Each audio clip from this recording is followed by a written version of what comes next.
Pernah nggak sih kamu ngerasa hidup ini nggak adil? Semua pintu kayaknya tertutup, usaha udah maksimal, tapi hasilnya NOL besar. Kalau iya, tenang, kamu nggak sendirian.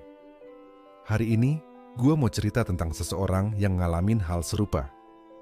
Tapi, yang bikin beda adalah cara dia bangkit dan melawan semuanya. Percaya deh, kisah ini bakal bikin kamu mikir ulang tentang apa arti gagal sebenarnya. Namanya Andi. Bukan siapa-siapa, bukan anak orang kaya, bahkan sekolah aja sempat berhenti di tengah jalan karena nggak ada biaya. Di kampungnya, dia cuma dikenal sebagai anak yang hobi bengong di pinggir sawah sambil lihat burung-burung terbang bebas. Tapi, di balik kesederhanaannya, Andi punya mimpi besar. Dia pengen jadi pengusaha sukses yang bisa bantu banyak orang. Masalahnya, mimpi doang nggak cukup, kan? Dia nggak punya modal, nggak punya koneksi. Bahkan keluarganya sendiri bilang, udah, kerja aja yang penting dapat makan.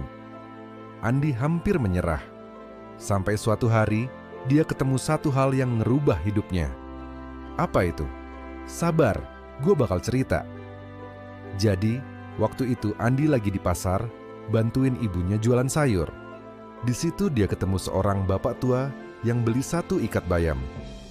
Uniknya, sebelum pergi, si bapak bilang sesuatu yang Andi gak bakal lupa. Nak, hidup ini kayak dagang. Kadang sepi, kadang rame. Tapi kalau kamu terus bertahan, rezeki bakal nyamperin kamu. Kalimat itu nyangkut banget di kepala Andi. Dia sadar, dia nggak boleh berhenti, cuma karena dunia nggak berpihak. Dia mulai dari hal kecil, jualan gorengan keliling kampung, nggak ada modal. Dia pinjam uang ke tetangganya, bukan buat beli barang mewah, tapi untuk beli bahan gorengan. Dia jalan kaki keliling kampung, panas-panasan, kadang cuma laku 10 biji sehari. Setelah beberapa bulan, Andi mulai punya pelanggan tetap. Dari uang tabungannya, dia pelan-pelan beli gerobak. Nggak sampai di situ, dia belajar dari YouTube tentang cara masak yang lebih enak, cara promosi sederhana, sampai akhirnya gorengan Andi jadi hits di kampungnya. Tapi, puncaknya adalah saat Andi mulai berani masuk ke media sosial. Dia bikin video lucu-lucuan tentang proses masak gorengannya. Orang-orang jadi penasaran, datang dari luar kampung buat coba gorengan Andi. Sekarang, gorengan Andi udah jadi brand lokal yang punya cabang di beberapa kota. Jadi apa yang bisa kita pelajari dari cerita Andi? Pertama, mimpi besar itu dimulai dari langkah kecil.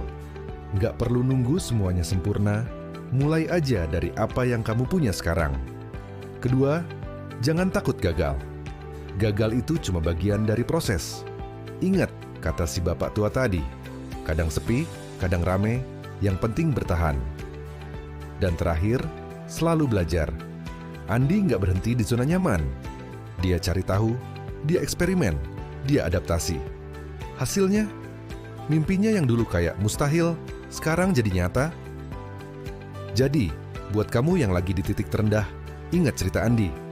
Jangan menyerah, karena siapa tahu sukses kamu cuma sejengkal lagi. Kalau kamu suka video kayak gini, jangan lupa like, share ke teman-teman kamu yang butuh inspirasi, dan subscribe biar nggak ketinggalan cerita-cerita inspiratif lainnya. Kita bakal bahas banyak cerita motivasi, tips sukses, dan pelajaran hidup yang bisa bikin kamu terus semangat. Sampai ketemu di video selanjutnya.